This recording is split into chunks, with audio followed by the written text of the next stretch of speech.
of our exports still comes from mining commodities. And so we can't just wish it away, although its contribution to GDP is fairly low. Secondly, getting a better education system and grappling with those issues, again, in the Eastern Cape, that's quite a key challenge that we have in our particular environment.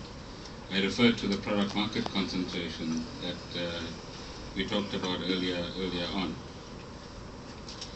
But notwithstanding that, I think the focus, our focus needs to now change to saying we have a clear idea, plus minus, about where we want to go over the next 20 years.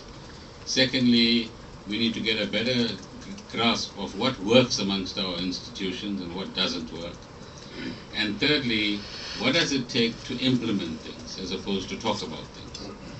Now, it's interesting that Coega has trained a large number of project managers, that it is actually helping KwaZulu-Natal deliver schools. It's not their first brief. But if we can learn from each of these examples and become a lot more effective at delivery of our ideas, even if we make mistakes in the process, then we'll make a far greater success of our next 20 years and build on the successes of the past 20 years. So clearly we need to have accelerated delivery of public infrastructure. We need to get more investment in our economy than we are currently getting. Another legacy of our past is the spatial arrangement in our cities.